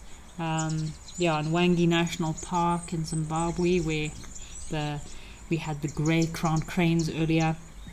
My last safari in the park in December, there was so many elephants. There are a lot of dead elephant carcasses, females and babies that had been left behind. So what happens is during this time, the drought, a lot of the elephant, as soon as the rains arrive, a lot of the breeding herds will travel to areas of the park where there is water. So it looks like we found our fish eagle over in Tembe. Why don't we head across to Tembe and have a look at that fish eagle?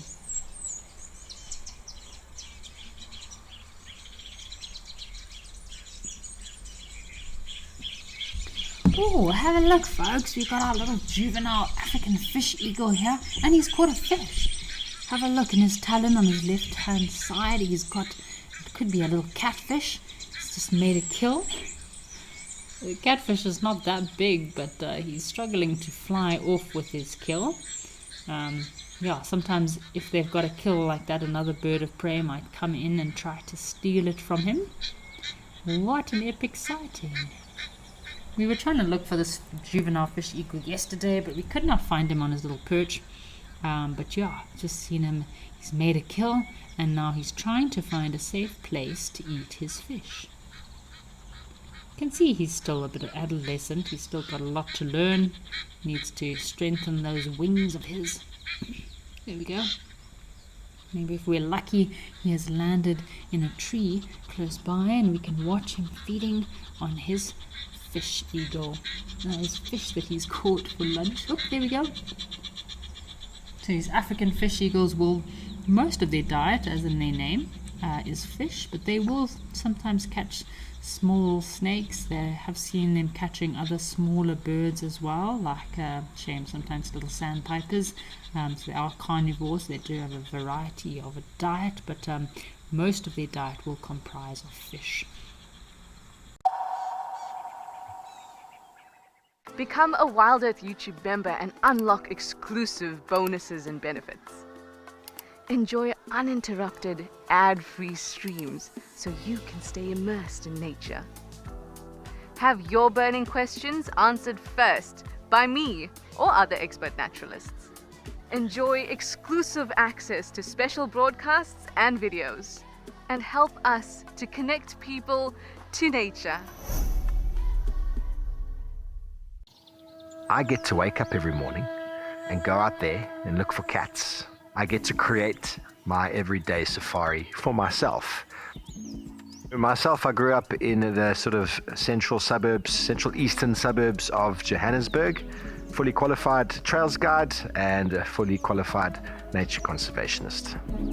I love the wild places. I love being in the wilderness.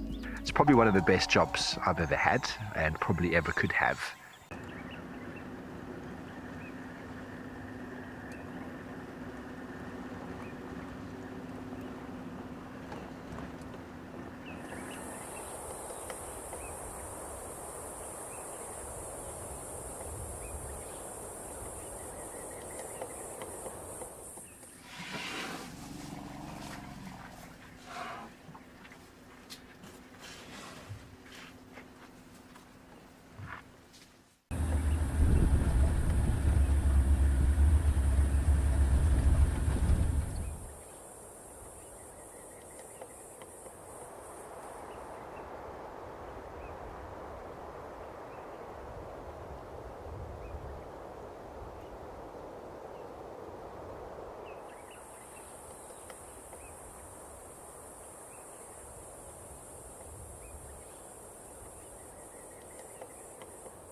Yeah, those Egyptian geese calling in the background there. So these fish eagles, their juveniles, can be very easily confused with offspring. A few times I've got them a bit confused. But yeah, juvenile fish eagles are much bigger than osprey, and also they have a bit of a color difference as well. But yeah, still incredible to watch this fish eagle making a kill today.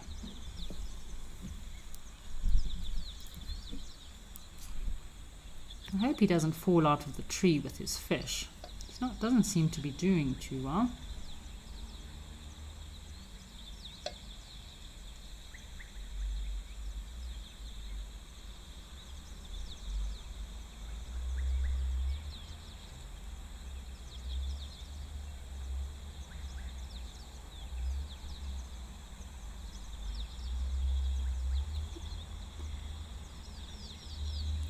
This fish eagle's patience has paid off, and he's managed to catch himself a nice fish, so that will probably sustain him for at least 12 to 24 hours. But he's going to need to catch something else in the next probably in the next 24 hours. He'll need to make another kill.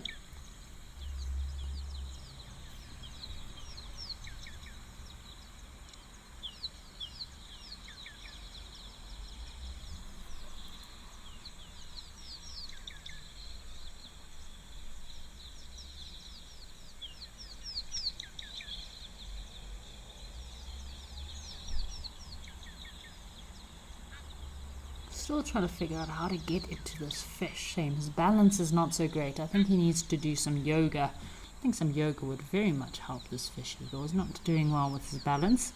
It's now got it in the left talon. They've got very sharp talons, these eagles. Sort of assists them with their hunting, just like with the crowned eagle. So crowned eagle can actually take down small antelope, even little baby impala, and they use that sheer force and surprise. So they take their prey by surprise, they glide in with sheer force, knock their prey over, and then wrap those talons around their prey's neck. I know in some cases, even in Tanzania and Kenya, there have been recorded cases of these fish eagle taking bigger prey.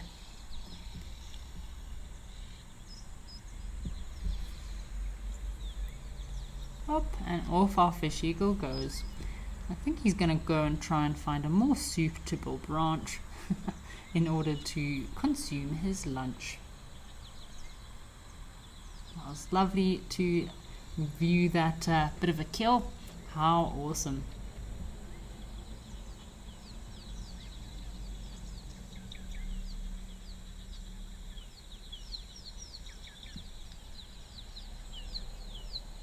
I wonder where he's flown to.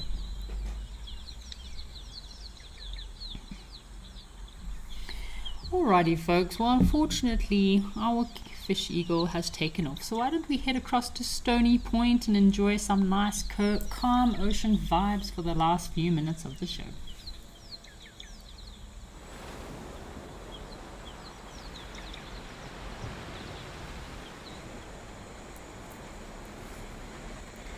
So welcome to Stony Point here folks in Cape Town. It looks like a bit of a dreary day in Cape Town. We've got a little rock dussie or hyrax, a very fluffy and looking quite round. They always look very well fed, these little hyraxes. They spend very little portion of their day actually moving around and feeding. The rest of the day they pretty much just spend chilling up on the rocks, just taking life a little bit easy. So these little hyraxes live in colonies in very rocky regions. Colonies anything between 3 to 60 individuals that can all live in a colony. As I mentioned, they're not very active, but they do have some interesting modifications, very interesting modified teeth that are very sharp, so that when they go down to feed, they make themselves vulnerable by going down into the open to feed on grass. They are herbivores, and they can chew and eat a lot of food in a very short period of time. They also have a modified brow, which helps to protect their eyes from the sun as well. They do spend a lot of time out in the sun, and they need to be able to look out for predators. Yeah, quite interesting, the adaptations. Another adaptation of these hyraxes is their little toes. They've got these stubby little toes that help them climb on the rocks very well.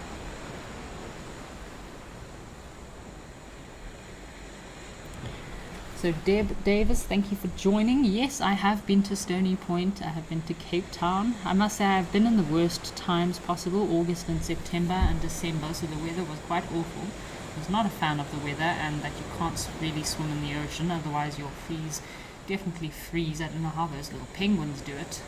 It is very cold water, but Cape Town is a very great location to visit in South Africa.